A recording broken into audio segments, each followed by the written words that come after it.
युवाओं को अपने चरित्र में विवेकानंद को उतारने की आवश्यकता। सुभाष श्रीवास्तव। अखिल भारतीय ग्राहक पंचायत के समर्पण दिवस कार्यक्रम में मुख्य अतिथि के रूप में आमंत्रित प्रख्यात समाजवादी व मीसाबंदी सुभाष श्रीवास्तव ने उपस्थित प्रबुद्धजन और युवाओं को संबोधित करते हुए आह्वान किया कि विवेकानंद के बारे में सुनने, पढ़ने या केवल भाषण देने से बदलाव नहीं होगा, अपितु युवाओं को स्वामी विवेकानंद के कथनों को अपने चरित्र में उतारने की आवश्यकता है। स्वामी विवेकानंद जी का जीवन चरित्र, जो आज़ादी के आंदोलन में भगत सिंह, अशफाक आज़ाद से लेकर आज भी हजारों हजार युवाओं को प्रेरित करता है। इस कार्यक्रम का संचालन डॉक्टर व्योमकेश ने किया। आभार जिला अध्यक्ष जगदीश कुमार मिश्रा ने व्यक्त किया। जिला सचिव कमलेश प्रसाद वर्मा ने ग्राहक गीत सामूहिक रूप से प्रस्तुत किया। कार्यक्रम में डॉक्टर कृपाशंकर, अधिवक्ता पुष्पराज मिश्रा एंड ओम प्रकाश मिश्रा सहित कई कार्यकर्ता सम्मिलित हुए। कि आपने दुनिया के महामानव, देश के अंदर के नहीं, जिसको दुनिया ने स्वीकारा है, उस महामानव को, और जो हमारी भारत भूमि, हमारी भारतीय संस्कृति को जिसने बढ़ाया, गौरवान्वित किया, उस विवेकानंद को याद करने के लिए आज आप यहाँ इकट्ठे हुए और मेरे जैसे अदने से इंसान को आपने बुलाया। लेकिन अगर आपने मुझे बुलाया तो एक बात मेरी और सुन लें। विवेकानंद जी के साथ साथ मैं विषय से विषयांतर कभी नहीं हुआ करता, लेकिन आज कुछ बातें कहने का मन हो रहा है। व्योमकेश ने और जगदीश मिश्रा जी ने मुझे यहाँ बुलाया, वो है बाबा गोस्वामी तुलसीदास जी की एक चौपाई, और वो चौपाई है, मैं समझता हूँ मंच में बैठे सभी लोग जानते होंगे, कृपाशंकर वगैरह आप लोग भी, कि सूर्य दुर्लभ सत ग्रंथ गावा, बड़े भाग मानुष तन पावा। सूर्य दुर्लभ सत ग्रंथ गावा, बड़े भाग मानुष तन। जिस मनुष्य के तन को पाने के लिए भगवान राम ने भी मनुष्य का रूप लिया, अवतार लिया, भगवान कृष्ण ने भी मनुष्य का रूप लिया, अवतार लिया, उस मनुष्य तन को पाकर हम आप कर क्या करें? हम केवल 40 साल जी लिए, 50 साल जी लिए, 60 साल जी लिए, 100 साल जी लिए, बहुत हुआ 150 साल जी लिए, और दुनिया में छप गया अखबारों में, मीडिया में, कि 150 साल तक जीने वाला एक व्यक्ति यूरोप में पाया गया। लेकिन उस 150 साल में उसने किया क्या? मानवता के लिए, इंसानियत के लिए, भाईचारे के लिए, सद्भावना के लिए, परोपकार के लिए, इंसानियत के लिए। 23 साल का जब भगत सिंह फांसी के फंदे में चढ़ता है मातृभूमि की आजादी के लिए, वो अमर हो जाता है। 30 साल के राम इसमें काकोरी कांड को लेकर जब फांसी में चढ़ते हैं, अमर हो जाते हैं। और 31 साल के चंद्रशेखर आजाद, ये तो ठीक है, लेकिन आप में से बहुत कम लोग जानते होंगे कि 4 ऐसे क्रांतिकारी शहीद हुए हैं आजादी के आंदोलन में, अंग्रेजों के खिलाफ लड़ते लड़ते, जिनकी कुल उम्र 19 साल की है।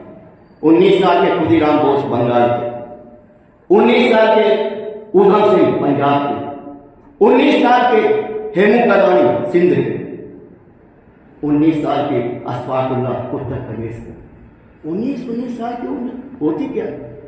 लेकिन ये सारे लोग विवेकानंद जैसे विचारकों से प्रेरित और प्रभावित होकर भारत की आज़ादी के लिए, मुल्क के जंगे आज़ादी में अपनी शहादत देते हैं, हंसते हंसते। हमें आपको कहा जाए कि देश के लिए ज़रूरत है ठेंगी कटाने की, तो हम 10 तो बहाने बताएंगे। लेकिन वो कहते थे, रामप्रसाद बिस्मिल, कि सरफरोशी की तमन्ना अब हमारे दिल में है, देखना है जोर कितना बाजुए कातिल में है, वक्त आने दे बता देंगे तुझे ए आसमां, हम अभी से क्या बताएं क्या हमारे दिल में। ऐसे सरफरोशी की तमन्ना लेकर, सरफरोशी का तमन्ना का मतलब है सर कटाने की इच्छा।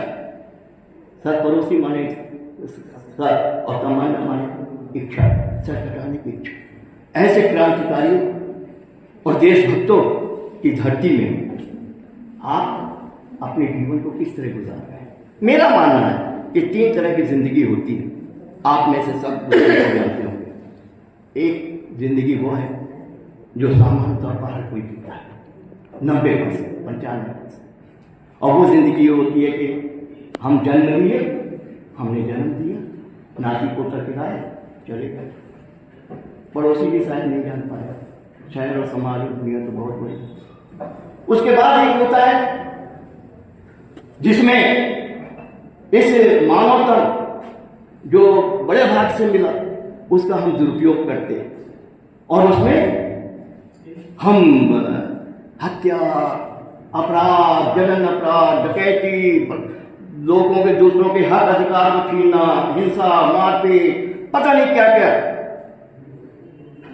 तो ये जीवन का दुरुपयोग है।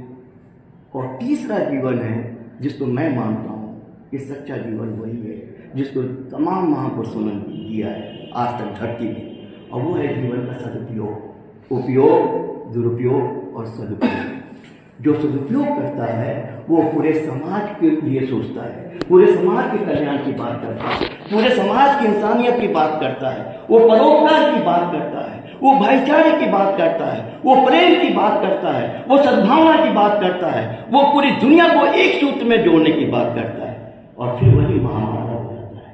और इसलिए विवेकानंद जी जब पैदा हुए तो एक सामान्य बालक थे, उन्हें उनके पड़ोस में कोई नहीं जानता था, परिवार के लोग भी नहीं जानते थे, माता पिता के अलावा। लेकिन जैसे जैसे जैसे जैसे उन्होंने अपने कर्म किए, अपने विचार दिए, अपने व्यवहार दिखाया, तो फिर पूरी दुनिया ने विवेकानंद, नरेंद्र दत्त के नाम से पैदा हुआ व्यक्ति प्रसिद्ध होता है दुनिया में विवेकानंद की तरह। हम चाहते हैं कि इस देश का नौजवान, इस देश का युवा प्रेरित हो जाए विवेकानंद जी से, उनके विचारों से, और उसको आगे लेके चले, अपने जीवन में कुछ सुधार करे और जागृति की स्थिति में आ जाए। तो फिर मैं ग्राम पंचायत की इस टीम को जो यहाँ बैठी हुई है एक शेर समर्पित करना चाहूँगा इस महत्वपूर्ण आयोजन के लिए, आयोजित करने के लिए, कि मंजिल पे चलना कभी बंद न करना राही। ब्योमकेश, मंजिल पे चलना कभी बंद न करना राही, रास्ते बंद नहीं होते तलाशने वालों के लिए, रास्ते बंद नहीं होते। आप अपनी द्विवेदी जी अभी अपने कठिनाइयाँ बताते थे संगठन के लिए कि क्या क्या परेशानी होगी, लेकिन द्विवेदी जी आप जैसे लोगों को जो इस उम्र में भी आप सक्रिय हैं, माइक में बोल रहे हैं, हमें प्रेरणा दे रहे हैं, प्रेरित कर रहे हैं, तो आपके लिए एक शेर है बड़े शायर का कि हौसलों में, जो हौसलों में तू अपने सफर उतारे, जो हौसलों में तू अपने सफर उतारेगा, हर एक मील का पत्थर तेरी नजर उतारेगा, हर एक मील का पत्थर तेरी नजर उतारेगा। मैं कभी उम्र की सीमा में किसी को नहीं मानता।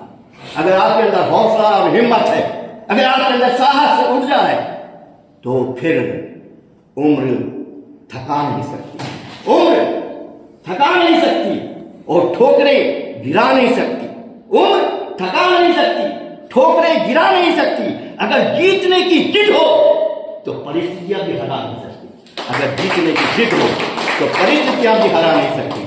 और मित्रों, युवाओं के लिए विशेषकर आज का दिन सिर्फ युवाओं का है, युवा दिवस है, विवेकानंद जी को याद कर रहे हैं, तो जीतेंगे हम, खुद से वादा करो, जीतेंगे हम, खुद से वादा करो, कोशिश कुछ और ज्यादा करो, कोशिश कुछ और ज्यादा करो, किस्मत रूठे, कहते हैं ना किस्मत रूठ के क्या करें, बनता काम बिगड़ जाता है, किस्मत रूठे हिम्मत न टूटे, मजबूत इतना इरादा करो, मजबूत इतना इरादा करो, जीतेंगे हम, खुद से वादा करो, कोशिश कुछ और ज्यादा करो, किस्मत रूठे हिम्मत न टूटे, मजबूत इतना इरादा करो। इसलिए अगर आपको विवेकानंद को जानना, पहचानना और समझना है तो फिर आपको उनके विचारों को आत्मसात करना पड़ेगा, उनके बताए रास्ते पर चलना होगा।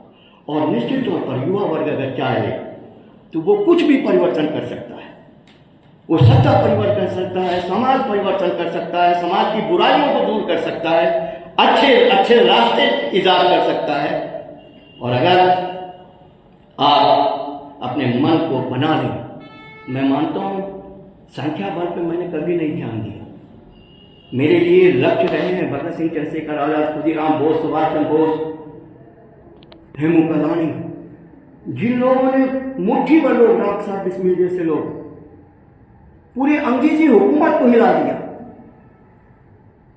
अगर ये क्रांतिकारी नहीं होते तो ये 1857 से 1947 तक की जो लंबी लड़ाई चली गई और लंबी होती, और ये अंग्रेज यहाँ से जाने वाले नहीं थे। उसमें क्रांतिकारियों की बड़ी भूमिका थी, युवाओं की बड़ी भूमिका थी। लेकिन जब मुट्ठी भर क्रांतिकारी अंग्रेजों को हटा सकते हैं, भगा सकते हैं, तो आप जैसे नौजवान जो यहाँ उपस्थित हैं या जो पूरे देश और दुनिया में है, मैं उन सबको संबोधित करते हुए कहता हूँ कि विवेकानंद जो युवाओं के सम्राट थे, युवाओं के हृदय सम्राट थे, युवाओं के प्रेरणा स्रोत थे, जिन्होंने भारतीय संस्कृति और सभ्यता को पूरी दुनिया में उजागर किया, जिनकी वजह से पूरा देश गौरवान्वित है दुनिया में, ऐसे महापुरुष को हम सब याद करें, उनके बताए रास्ते पर चलें। और मैं अपनी 4 पंक्तियों से अपनी बात समाप्त करना चाहूँगा कि दिल से नफरत को मिटाना चाहता हूँ, प्यार की दुनिया बसाना चाहता हूँ। दिल से नफरत को मिटाना चाहता हूँ, प्यार की दुनिया बसाना चाहता हूँ। और हो ना छोटा या बड़ा कोई जिसमें, हो ना छोटा या बड़ा कोई जिसमें एक घर ऐसा बनाना चाहता हूँ। आपका तो बहुत बहुत धन्यवाद, शुक्रिया, आपने हमें बुलाया, समय दिया, बोलने का अवसर दिया। एक एक व्यक्ति का मैं आभारी हूँ। बहुत बहुत धन्यवाद। बहुत बहुत धन्यवाद आदरणीय सुभाष श्रीवास्तव जी। आपने ओजस्वी वचनों से हम सबके बीच ऊर्जा का संचार किया है। निश्चित रूप से आपने जो बातें कही है वो आत्मसात करने वाली हैं, और आपने जो बातें कही उन्हीं से निकला हुआ